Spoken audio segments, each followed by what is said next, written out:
La pratique du sport dans les établissements scolaires du pays a perdu de sa valeur. Et pour cause, la politique sportive nationale clopine et la relève restent dans les discours. Tout ce qui se passe, la politique sportive qui est en train d'échouer dans le pays, c'est parce que le sport scolaire est mort.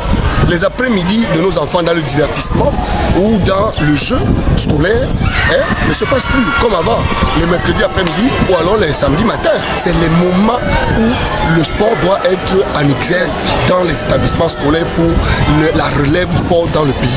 Tant que le sport ne marche pas dans les écoles, ça ne marchera jamais aux associations. Tout part des écoles pour les associations et non du quartier pour les associations. La construction des infrastructures sportives inscrites dans le cahier des charges de la création des établissements scolaires n'est pas prise en considération par les dirigeants des lycées et collèges et autres structures privées. Conséquence, le sport se pratique dans tous les espaces libres.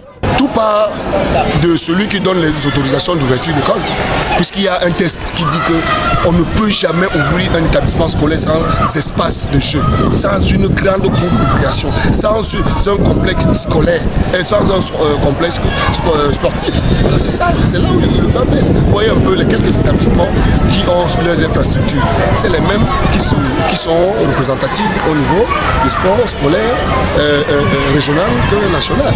L'autre facteur de l'échec du sport scolaire au Cameroun est la confusion du rôle des enseignants d'éducation physique et sportive, dont certains abandonnent le terrain pour les bureaux. Moi, je vais crier fort, dire à mes collaborateurs qui ont choisi faire sport, c'est-à-dire qui ont choisi faire éducation physique et sportive, qui sont entrés au ministère des Sports, de s'occuper de ce qu'ils sont venus faire et non de l'administration.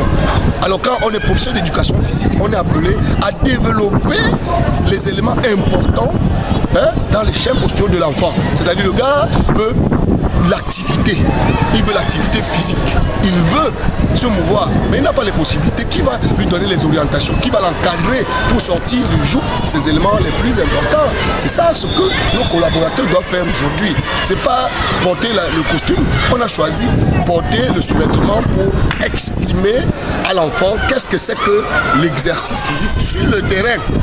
Et non avec le bic, et non avec la bouche. Le sport se fait sur le terrain. Dans la plupart des établissements scolaires, les notions de sport et d'éducation physique suscitent l'embarras et posent le problème de la formation des enseignants. Ceux qui sont allés dans des grandes écoles, dans toutes les écoles, INGS et CNAGES, c'est très bien. Maintenant, nos collaborateurs qui ont aimé, qui n'ont jamais fait d'école et qui ont aimé enseigner, il y a la possibilité pour eux de faire le sport de haut niveau, c'est-à-dire, non, ils ont fait le sport de haut niveau. Mais maintenant de se rapprocher des autres écoles, parce qu'il y a régulièrement des séminaires de formation, ils peuvent aussi le faire dans notre pays, dans d'autres pays, pour acquérir les notions d'enseignants. L'enseignant d'éducation physique, c'est celui qui a suivi la formation d'enseignant. Ce n'est pas celui qui a joué, qui a fait du sport. Non, l'enseignant d'éducation physique, c'est celui qui a suivi une formation d'enseignant dans cette matière parce qu'il aura des éléments sportifs à acquérir pour transmettre. Alors s'il ne sait pas transmettre, il a su jouer, il a été un champion, mais il n'a pas su transmettre. Lui, il n'est pas enseignant. En fait, il faudrait que nos collaborateurs qui aiment bien le sport, c'est-à-dire faire la différence entre sport et éducation physique. C'est-à-dire le monsieur qui doit aller faire le cours d'éducation physique, il doit le faire à base des éléments, des exercices physiques, c'est-à-dire à base du sport. Et quel sport? Quand il y a un cours sur le football, il n'est pas absolument possible pour cet homme de faire gagner des gens. On ne veut pas de gagnants là. Il faut orienter l'enfant, il faut lui donner l'esprit de coopération, l'esprit d'équipe. Comment il peut faire avec les autres pour asseoir une éthique, pour asseoir une situation qui veut que l'enfant sache que pour faire la passe, pour gagner un match, il faut faire la passe. Donc coopérer.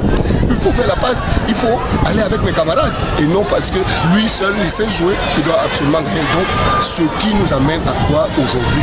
Que le sport, ça c'est vraiment la recherche de la plus grande performance.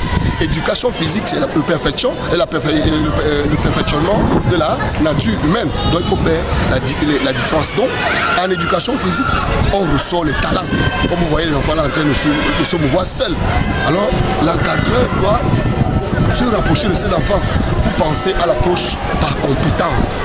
L'enfant, ses connaissances, ses capacités, il doit les présenter. Et c'est l'enseignant qui est là juste pour évaluer.